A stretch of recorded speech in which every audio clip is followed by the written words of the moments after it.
یہ ایک مہان انقلابی کے بیٹے جناب غوث بخش بزنجو صاحب کے بیٹے ہیں. زمانہ طالب علمی سے مصروف جدوجہد ہیں. کراچی میں اسلامی جمعیت کے فاشسٹ ہتھکنڈوں کا سامنا کرتے ہوئے شدید علیل بھی ہوئے اور سابق وفاقی وزیر ہیں. سابق صدر نیشنل پارٹی جناب حاصل بزنجو، ہم ان کے مشکور ہیں کہ انہوں نے شدید علالت کے باوجود ہمارے ساتھ شرکت کی. محترم حاصل بزنجو صاحب. میں سب سے پہلے آپ تمام دوستوں کا، راجہ زر کا، قائم خانی کا اور منتظمین کا شکریہ ادا کروں گا کہ آپ لوگوں نے لندن میں معراج صاحب کے لیے یہ پروگرام آرگنائز کیا. اس کے لیے ہم آپ تمام دوستوں کے انتہائی مشکور ہیں اور شکر گزار. معراج محمد خان پاکستان میں لیفٹ، ڈیموکریسی اور ڈیموکریٹک فورسز کا روحی روان رہا. اس نے قومی معاذی آزادی کی شکل میں مزدوروں کو منظم کیا. یہاں پہ لیبر کلاس کو منظم کیا اور کراچی میں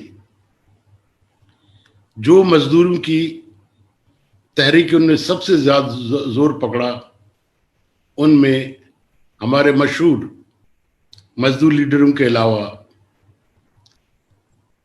یہاں پہ جو سب سے بڑا رول تھا وہ معراج محمد خان کا تھا. پھر معراج محمد خان کا جو پولیٹیکل رول تھا، جو پالیٹکس میں اس نے رول ادا کی، وہ میرے خیال میں خود تاریخی تھا.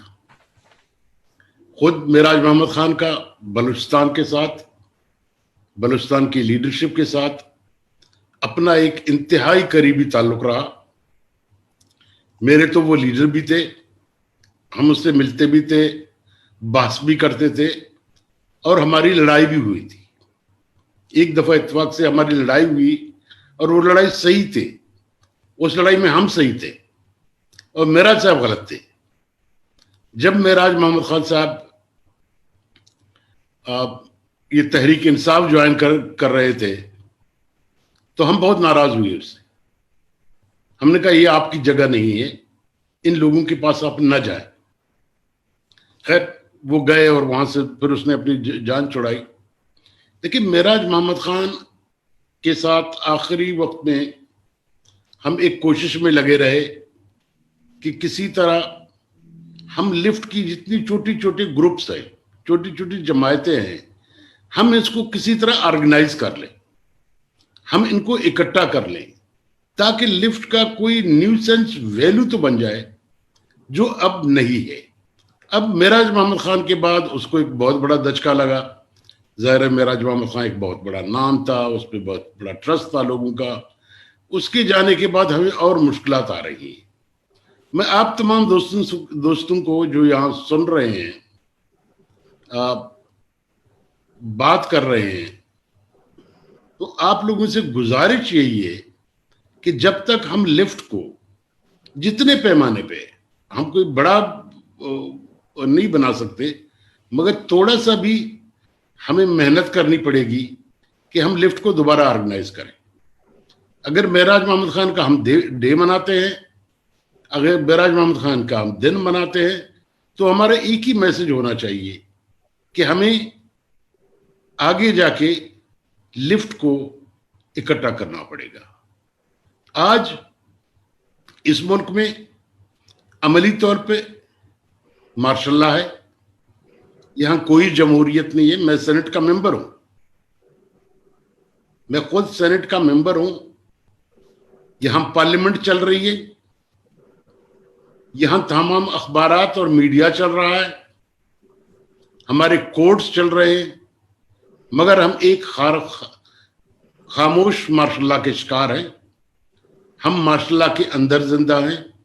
پاکستان میں عملی طور پہ کوئی ڈیموکریسی اس وقت ایگزسٹ نہیں کرتی. اگر ڈیموکریسی کا یہ حال ہے کہ جو 4 دن پہلے مطیع اللہ جان کے ساتھ ہوا، جس طرح ہمارے اپنے پارٹی کے دوست ادریس خٹک آج تک غائب ہے، اور اسی طرح پورے ملک میں ہزاروں کی تعداد میں لوگ مسنگ ہیں۔ اب سوال یہ ہے کہ کیسی ڈیموکریسی جس ملک میں ہزاروں کی تعداد میں لوگ مسنگز ہوں، ان کا کچھ پتہ نہیں ہے، اس کی فیملیز کو پتہ نہیں ہے کہ وہ کہاں پہ ہیں۔ تو میں سمجھتا ہوں کہ جب ان چیزوں پہ آپ غور کرتے ہیں، جب ان چیزوں پہ نظر ڈالتے ہیں، تو ہمیں معراج محمد خان کی آواز کی زیادہ سختی سے، زیادہ طاقت سے ضرورت پڑتی ہے، کیونکہ اس وقت جو صورتحال ہے کہ ہم جمہوریت نام کی چیز رہ گئی ہے، ایک حکومت آئی ہے جو مکمل داندلی سے آئی ہے، حالانکہ جس کا بہت بڑا حصہ جو ہے باہر میں جو ڈسپورا ہے کس کا، پاکستان کا، ان کا ایک بڑا سپورٹ ان کو ہے، مگر آج بھی اس ملک میں اگر آپ ریڈیو والے سے پوچھیں تو کہتا ہے اسٹیبلشمنٹ کی حکومت ہے، اگر آپ آدمی سے پوچھیں وہ کہتا ہے اسٹیبلشمنٹ کی حکومت ہے، کوئی نہیں کہتا کہ یہاں عمران خان کی حکومت ہے یا یہاں پہ کوئی جمہوری حکومت ہے۔ تو ایسے حالات میں ہمیں بہت زیادہ اسٹرگل کی ضرورت پڑے گی، شاید ہمیں اسی اسٹرگل کی ضرورت پڑے گی جو ہم نے ضیاء الحق کے زمانے میں کی، جو ایوب خان کے زمانے میں ہم نے کی۔ آج بھی ہمیں اسی قسم کی اسٹرگل کی ضرورت ہے۔ ظاہر ہے وہ اسٹرگل جب ہم بات کرتے ہیں، اس قسم کی اسٹرگل، اب بہت سی جماعتیں ہیں جو اس کی بات ضرور کرتی ہیں، مگر وہ عملی طور پہ اس کا اس طرح حصہ نہیں بن سکتے۔ اس اسٹرگل کو اگر کوئی کر سکتا ہے تو وہ پولیٹیکل سیاسی ورکر جو یہاں پہ حقیقی جمہوریت کی بات کرتا ہو، یا وہ حقیقی طور لفٹ کا آدمی ہو۔ اس وقت ضرورت یہ ہے کہ ہم لفٹ کو کس طرح آرگنائز کریں۔ اگر ہم نے لفٹ کو آرگنائز نہیں کیا، ہم نے یہاں کے مزدوروں کو آرگنائز نہیں کیا، ہم نے یہاں کے کسانوں کو آرگنائز نہیں کیا، تو اس سے کمتر پہ کچھ نہیں ہونا۔ اگر آج آپ دیکھیں پورے ملک میں ہر کہیں آپ کو سوائے سیکورٹی فورسز کے علاوہ اور کوئی نظر نہیں آتا۔ تو اب سوال یہ ہے کہ ہمیں اپنے فرنٹ پہ لڑنا ہے۔ ہم نے پیپلز پارٹی کو بھی کہا ہے کہ آپ آگے آئیں، آپ اپنے آپ کو ریوائیو کریں، آپ ایک پولیٹیکل لائن لے لیں، کیونکہ ہماری جتنی جماعتیں ہیں اس وقت وہ سب اس میں لگے ہوئے ہیں کہ جی ہمیں کیا ملے گا۔ ان کو سمجھانے کی ضرورت ہے، اور ہم ان کو بتا بھی رہے ہیں کہ آپ لوگوں کو کچھ نہیں ملے گا،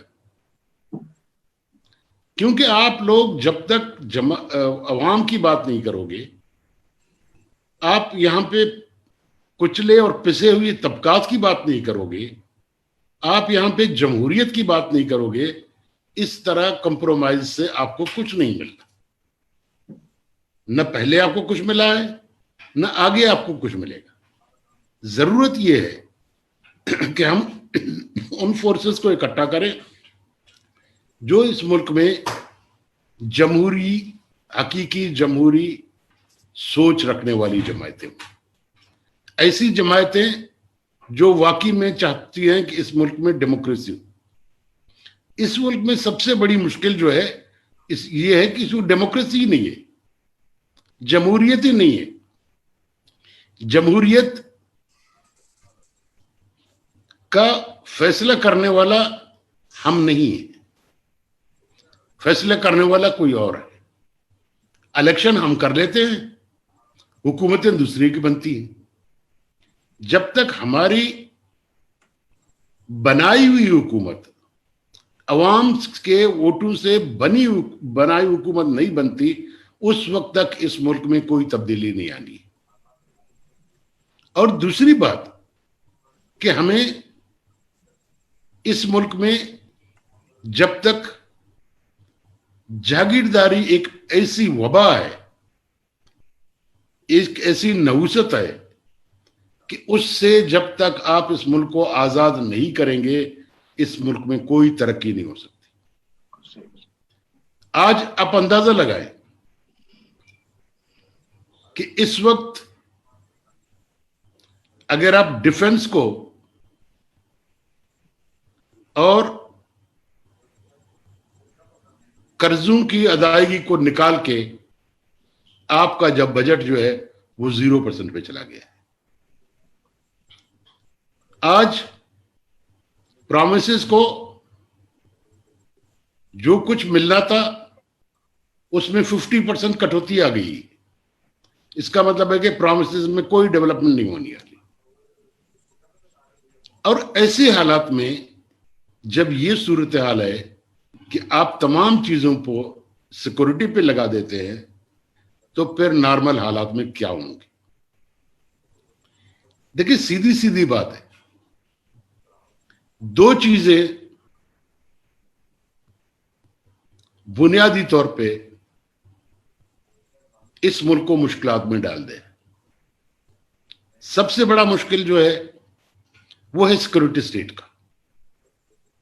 ہم جب تک سیکورٹی سٹیٹ رہیں گے، ہم جب تک سیکورٹی سٹیٹ کی حیثیت سے آپریٹ کریں گے، ہم ترقی کبھی نہیں کر سکتے. اور دوسری جو سب سے ہمیں بڑی مشکل ہے وہ ہے مذہبی انتہا پسندی. اب مذہبی انتہا پسندی کو ہم لوگوں نے وہاں تک پہنچایا ہے کہ کوئی بھی یہاں پہ کوئی بات نہیں کر سکتا. آپ اس سے اندازہ لگائیں کہ عمران خان نے ایک لفظ لیا ہوا گھوم رہا ہے کہ جی مدینے کی ریاست. عملی طور پہ مدینے کی ریاست کا لفظ نہ کسی مذہبی کتاب میں، نہ کسی حدیث میں، نہ کسی تفسیر میں آئی. مگر وہ لفظ استعمال کر رہا ہے مدینے کا تو وہ جھوٹ بول رہا ہے. ہم کہتے ہیں نہیں، ہم اس کو کچھ نہیں کہہ سکتے. جب آپ کہیں گے وہ کہتے ہیں ہم مسلمان نہیں ہیں. تو جب تک ہم ان دو چیزوں پہ کنسنٹریٹ نہیں کریں گے اور یہ دونوں چیزیں اسی طرح رہیں گی، مذہبی انتہا پسندی اور سیکورٹی سٹیٹ. اب صورتحال کیا ہے کہ اخبار میں کون لکھ سکتا ہے، کون نہیں لکھ سکتا ہے، ٹیلی ویژن پہ کون آ سکتا ہے، کون نہیں آ سکتا ہے. آپ اندازہ لگائیں کہ اگر آج CNN کا یا BBC کا یا فوکس کا یا الجزیرہ کا مالک اگر جیل میں ہو تو کیا صورتحال ہوگی. میں نہیں کہتا ہوں شکیل الرحمان کتنا صحیح غلط ہے، مگر اس وقت وہ وکٹمائز ہو رہا ہے.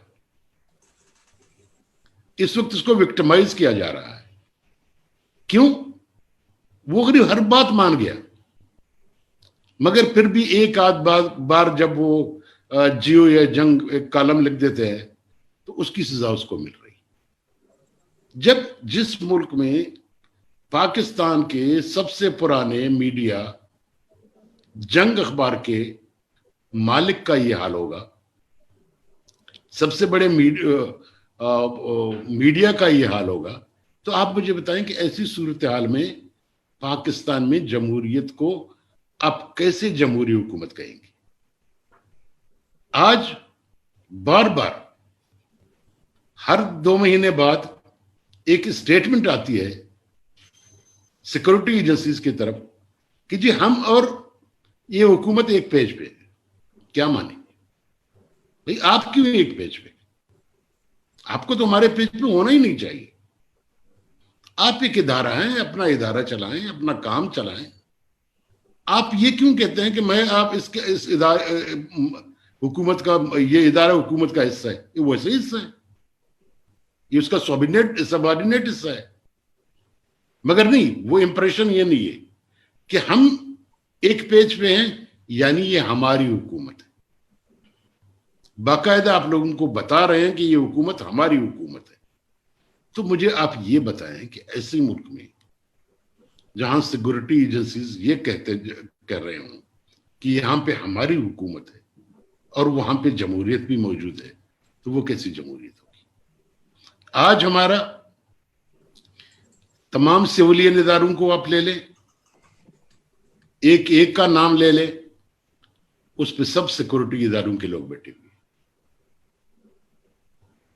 آج پی آئی اے کے ساتھ جو کچھ ہوا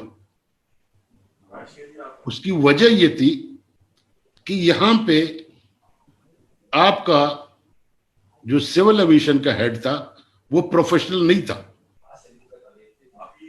آپ نے ادھر ایئر فورس سے اٹھا کے لائے تھے، اسی لیے اس کو اندازہ ہی نہیں تھا کیا ہوا، جس کی وجہ سے ایک اسٹیٹمنٹ سے پوری پی آئی اے بیٹھ گئی. اور اس وقت تو پورا انارکی کی صورتحال ہے حکومت کے اندر، اس وقت حکومت خود انارکی میں ہے.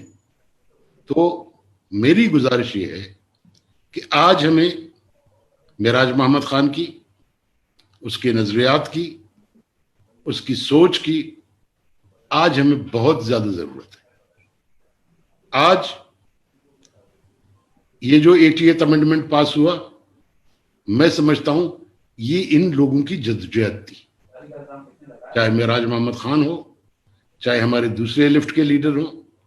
ان کی جدوجہد کے نتیجے میں 18ویں ترمیم اس ملک میں پاس ہوا، اور یہ کوئی چھوٹی بات نہیں تھی، کیونکہ 1 یونٹ ختم ہونے کے بعد جو دوسرا پاکستان کی تاریخ میں کوئی چینج آیا ہے وہ 18ویں ترمیم ہے. مگر آج اس 18ویں ترمیم کو ختم کرنے کے در پہ ہیں سارے. کون؟ سیکورٹی ادارے. آج صوبے سے اختیار، مالی اختیار واپس لینے کی کوشش کی جا رہی ہے، جو 70 سال کی جدوجہد کے بعد ہم نے لی ہے. تو میں سمجھتا ہوں ایسے موقع پر ہمیں لیفٹ کو، جماعتوں کو معراج محمد خان کی سوچ کی، معراج محمد خان کی نظریے کی اور معراج محمد خان کی آج سب سے زیادہ ضرورت ہے کہ ہم لیفٹ کو اکٹھا کریں. آج بھی لوگ غربت کے شکار ہیں، آج لوگ بھوک سے مر رہے ہیں.